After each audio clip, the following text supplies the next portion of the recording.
Elettil GM UP school 125-ാം വാർഷികാഘോഷങ്ങൾക്ക് ജനുവരി 1-ന് തുടക്കമാകും. ഒരു വർഷം നീണ്ടുനിൽക്കുന്ന വാർഷികാഘോഷ പരിപാടികൾക്ക് തുടക്കം കുറിച്ച് ബുധനാഴ്ച വൈകുന്നേരം 3 മണിക്ക് എളേറ്റിൽ ടൗണിൽ വിളംബര ജാഥ നടക്കുമെന്ന് സ്വാഗത സംഘം ഭാരവാഹികൾ കൊടുവള്ളിയിൽ വാർത്താ സമ്മേളനത്തിൽ അറിയിച്ചു. 125-ാം വാർഷികം ഒരു വർഷം നീണ്ടു നിൽക്കുന്ന പരിപാടികളോടെ നടത്താനാണ് നമ്മൾ ഉദ്ദേശിക്കുന്നത്. വിളംബര ജാഥയിൽ പൊതു സാംസ്കാരിക പ്രവർത്തകർ, നാട്ടുകാർ, അധ്യാപകർ, JRC, scout and guide, Kudumbashree പ്രവർത്തകർ, വിദ്യാർത്ഥികൾ, പൂർവ്വ വിദ്യാർത്ഥികൾ എന്നിവർ അണിചേരും.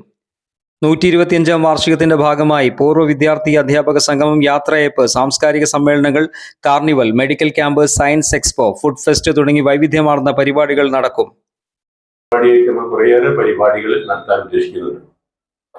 അതിലിപ്പോൾ തന്നെ 1-ാം തീയതി ഒരു വിളംബര ജാഥയുണ്ട്.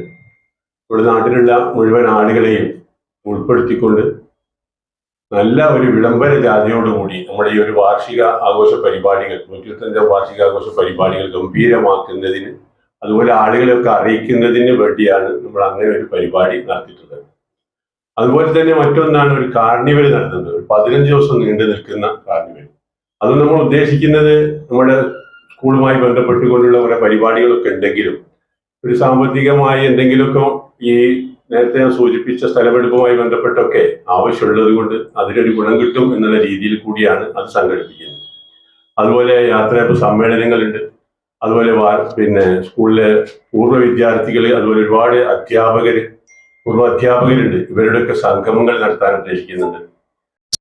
സ്വാഗത സംഘം chairman NC Hussain master, general convener MV Anilkumar, vice ചെയർമാൻമാരായ P Sudhakaran, Ishaq master, PTA president NK Manoj, programme convener MT Abdul Saleem, publicity chairman KP Rauf എന്നിവർ വാർത്താ സമ്മേളനത്തിൽ പങ്കെടുത്തു.